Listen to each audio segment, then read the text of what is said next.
Welcome friends my YouTube channel रोजगार dream. कैसे हैं फ्रेंड्स आप सब? आशा करता हूं कि आप सब अच्छे होंगे।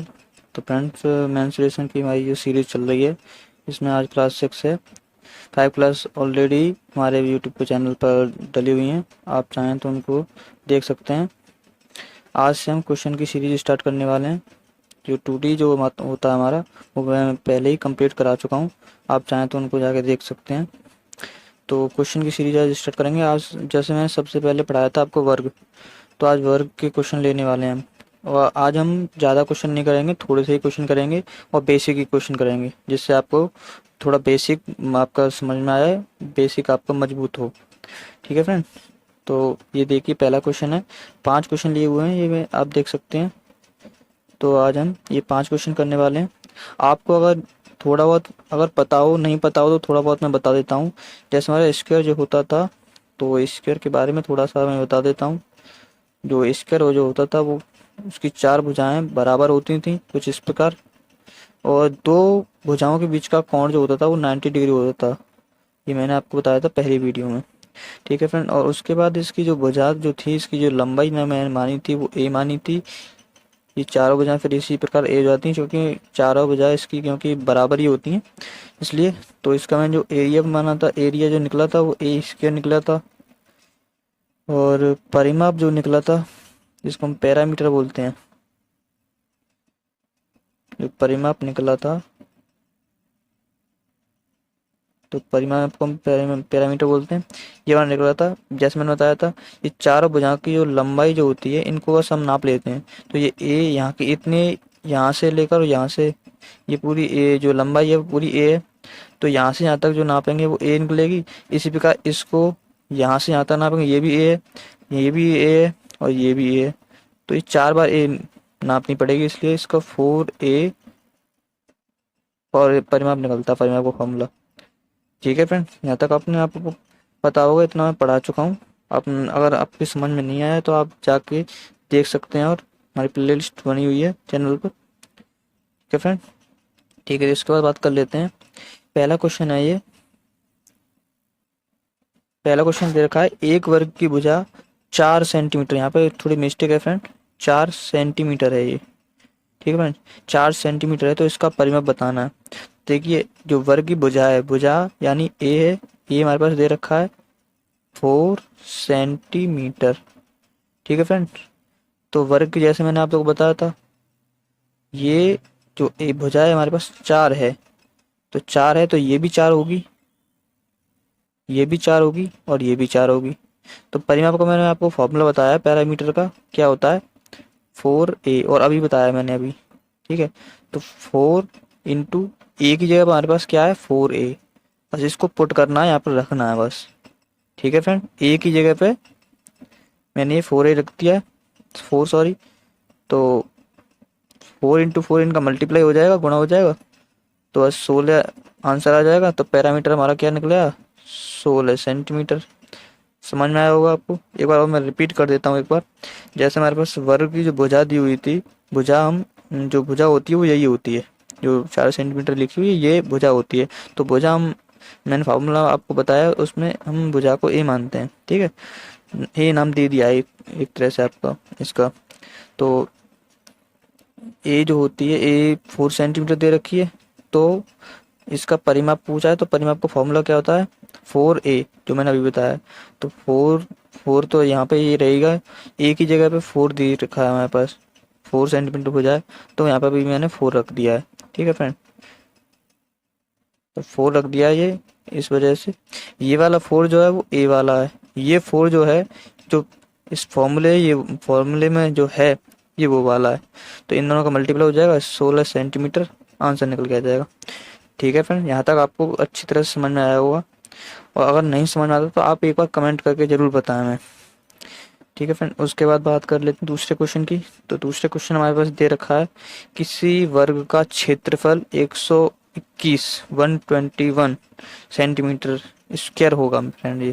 ठीक है फ्रेंड? स्क्वायर, ये स्क्वायर में होता है। स्क्वायर है तो इसकी परिमाप याद करनी है। तो फ्रेंड्स, सबसे पहले मैं वर्ग बना देता हूँ आपके सामने। ठीक है फ्रेंड? तो इसका हमें क्षेत्रफल जो दे रखा है, एरिया, तो एरिया का फॉर्मूला मैंने अभी बताया आपको, ए स्क्वायर होता है। ठीक है फ्रेंड, और हमें किसकी वैल्यू दे रखी है, हमें वैल्यू दे रखी है क्षेत्रफल की, यानी क्षेत्रफल हमें दिया हुआ है। तो बस फॉर्मूले से ही सब कुछ होता है। तो सबसे पहले जो फॉर्मूला दे रखा है, तो यहाँ पर हमें भुजा तो सबसे पहले निकालनी पड़ेगी, भुजा हमारे पास है ही नहीं, तो भुजा हम कैसे निकालेंगे। तो क्षेत्रफल जो दिए, जो ए जो है हमारे पास क्षेत्रफल, इसको इधर साइड में रखते हैं। तो 121 इक्वल टू ए स्क्वायर। ठीक है फ्रेंड, यहाँ तक आपको समझ में आया होगा मैंने ये 121 कहाँ से लिखा है, क्यों लिखा है। एरिया हमारे पास दे रखा था, इसलिए एरिया की जगह पर मैंने ये रख दिया। ए स्क्वायर हमारे पास इधर साइड में है ही, क्योंकि ये फॉर्मूला होता है। जस्ट इसके बाद क्या करेंगे, जो स्क्वायर जो है ए स्क्वायर, जब भी घातांक जो होते हैं हमारे पास, घातों का अगर हम पक्षांतर करते हैं तो हमेशा वो एक के नीचे आती है। जैसे यहाँ पर पावर 2 है, इसकी घात 2 है, तो हमेशा ये एक के नीचे ही जाएगी, पक्षांतर करेंगे। और पक्षांतर क्यों कर रहे हैं, क्योंकि हमें सिर्फ वैल्यू चाहिए ए की, और यहाँ पर ये ए स्क्वायर है, इसलिए हमें ए निकालने के लिए, इसकी भुजा निकालने के लिए ये हमें करना पड़ रहा है। ठीक है फ्रेंड, तो यदि मैं इसका पक्षांतर करूंगा तो 1/2 का आप मान जानते होंगे, पक्षांतर करने वाला हूँ मैं। तो 1/2 का मान जो होता है रूट होता है, और यदि 1/3 हो जाता है तो उसका मान क्यूब रूट होता है। ये आपको पता होगा, नहीं पता तो नहीं पता है तो आप अब समझ गए होंगे। ठीक है, तो इसी प्रकार जो है इधर साइड में पक्षांतर करूंगा मैं, तो यहाँ पर रूट चढ़ जाएगा, ये रूट लग गया, तो 121 इक्वल टू ए। समझ में आया होगा आपके। जस्ट इसके बाद क्या करना है, जो 121 जो होता है वो आप जानते होंगे, नहीं जानते हैं तो मैं आपको बता देता हूँ, ये जो है 11 का स्क्वायर होता है। ठीक है फ्रेंड्स, 11 का स्क्वायर होता है, नहीं होता है तो आप 11 का गुणा करके देख लीजिए, यही आएगा। ठीक है फ्रेंड, यही 121 ही निकल के आता है। ठीक है, तो इसको मैं अगर आगे सॉल्व करना चाहूँ तो कर सकता हूँ। इसको मैं 11 का स्क्वायर रूट इक्वल टू ए ऐसे लिख सकता हूँ। जस्ट उसके बाद क्या होता है, ये जो 11 का जो स्क्वायर लगा हुआ है, तो स्क्वायर से हमेशा रूट कट जाता है, आपको ये पता होगा। नहीं पता है तो मैं अभी आपको और खोल के बता देता हूँ। जैसे कि अभी मैंने जो लिखा है 11 का स्क्वायर लिखा है, और हमारी जो जो रूट चढ़ा हुआ है इसकी वैल्यू क्या होती है, ये जो हमारे पास ए स्क्वायर है, इसकी जो वैल्यू होती है रूट की, वो 1/2 होती है। मैंने अभी आपको बताया था रूट की।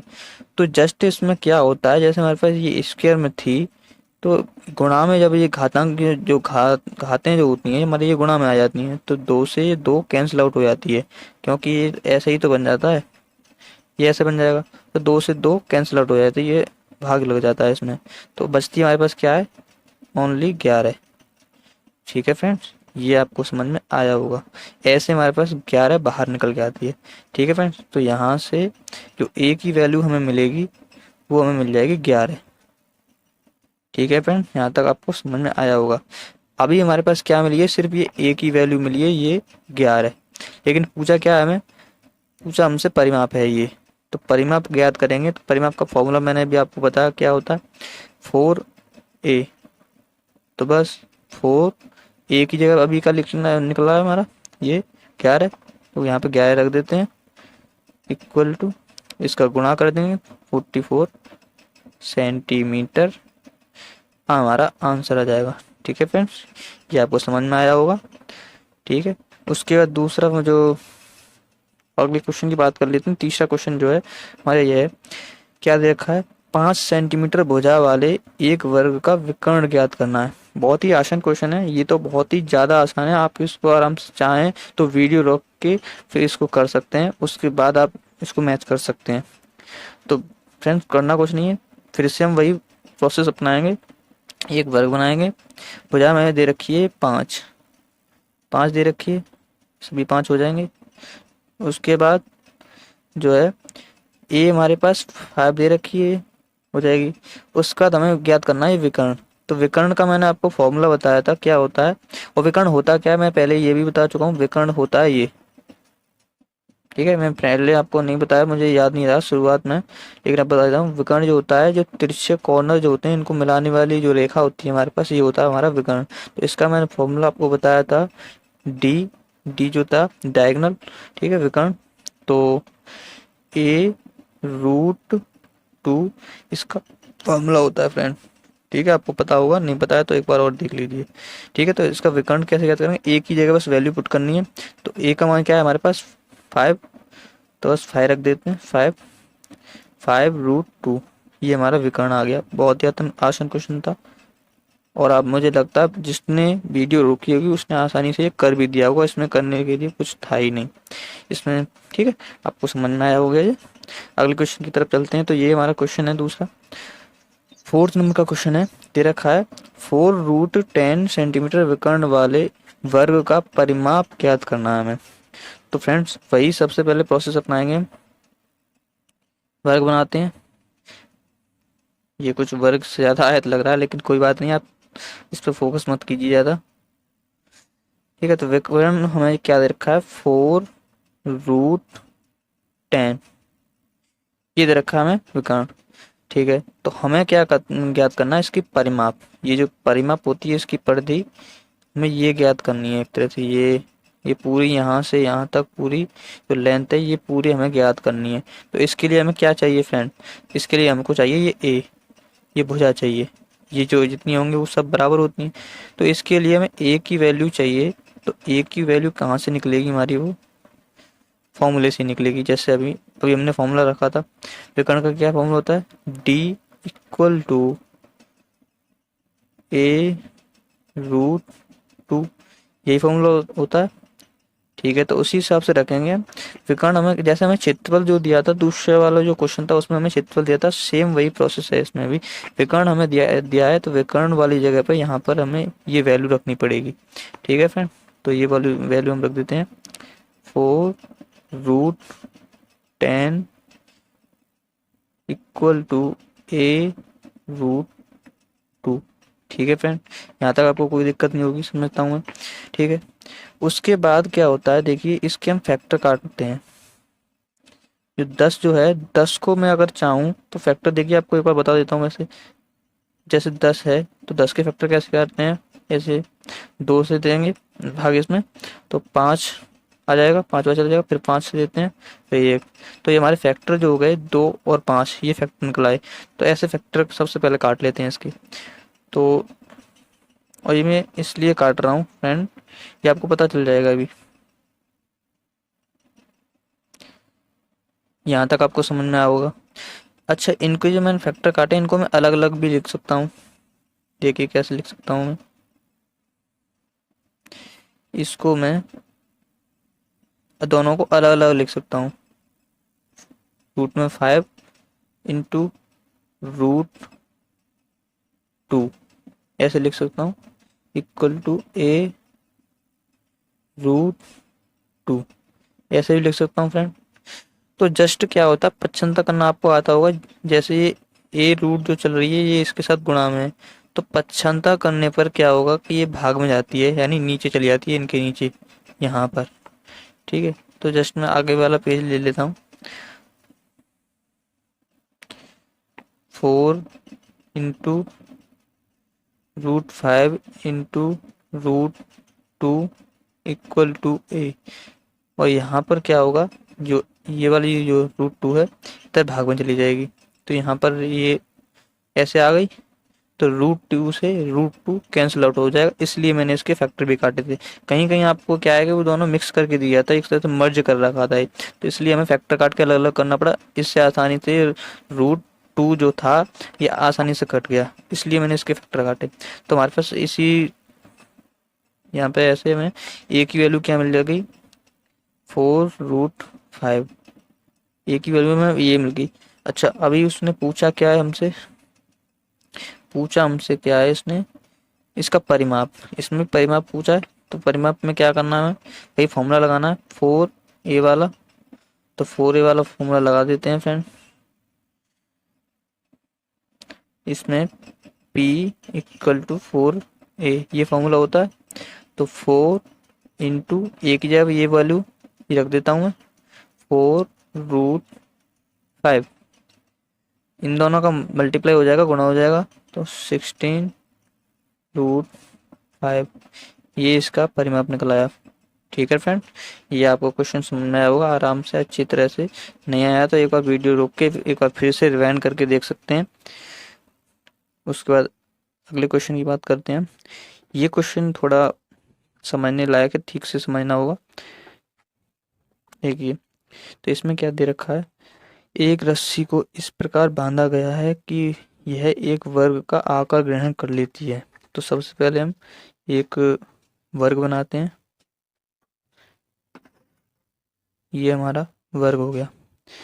ठीक है, इसकी रस्सी की लंबाई जो है 200 मीटर है, यानी लेंथ जो दे रखी है हमें, लेंथ में यानी कि यहाँ से स्टार्ट करेंगे तो ये पूरी जो है, ये पूरी लेंथ होगी। एक तरह से परिमाप दे रखा है इसका, तो परिमाप जो है, मैं इसको परिमाप ही लिखता हूँ, P इक्वल टू 200 मीटर। ठीक है, तो ये हमें दे रखा है। ठीक है, तो इसके बीच में रखी जा सकने वाली सबसे बड़ी भुजा की माप, सबसे बड़ी लकड़ी की माप, एक तरह से ये जो है डायगोनल पूछा है इसमें। सबसे बड़ा जो होती है भुजा, वो डायगोनली तो होती है, ये विकर्ण, तो विकर्ण ज्ञात करना है। तो हमें इस बार इसमें परिमाप दे रखा है, तो वही फॉर्मूला लगाएंगे, P इक्वल टू 4a। तो अब क्या हमें ये दे रखा है, तो इस तरह रख देते हैं हम 200 इक्वल टू 4a। ए ज्ञात करने के लिए 200 के नीचे जो है ये 4 जो है इधर भाग में चली जाएगी, अभी क्या था जैसे ही। तो 4 से अगर मैं इसको भाग लगाता हूँ तो एक ए इक्वल टू क्या मिल जाता है हमें, ए इक्वल टू मिल जाएगा हमें 50 सेंटीमीटर। ठीक है फ्रेंड, ये समझ में आया होगा आपके। ए कैसे मिल गया हमें, 4 से आप भाग लगाओगे देख लेना एक बार, 50 ही आएगा। ठीक है, तो अभी इसमें पूछा क्या है, इसका विकर्ण पूछा है, तो विकर्ण कैसे याद करेंगे भाई, फॉर्मूला लगाना है। फॉर्मूला का क्या होता है विकर्ण का, डी इक्वल टू a√2। तो ए हमने अभी क्या याद की है, 50, 50 हो गई 50√2, ये हमारा डायगोनल हो गया। आई होप कि आपके पांचों क्वेश्चन जो हैं समझ में आए होंगे, और नहीं आए तो एक बार और रिपीट करके देखिए। अगर कोई भी और समस्या आपको आ रही है तो कमेंट करके हमें ज़रूर बताइए। ठीक है फ्रेंड्स, और वीडियो अच्छी लग रही है तो इस वीडियो को लाइक भी करें और चैनल को सब्सक्राइब करें। अगर आप नए हैं तो चैनल को सब्सक्राइब करें और बेल आइकन दबाएं, जिससे कि हमारी जो अगली वीडियो आती है तो आपको नोटिफिकेशन मिलता रहे। ठीक है, तब तक के लिए टेक केयर एंड जय हिंद, जय भारत।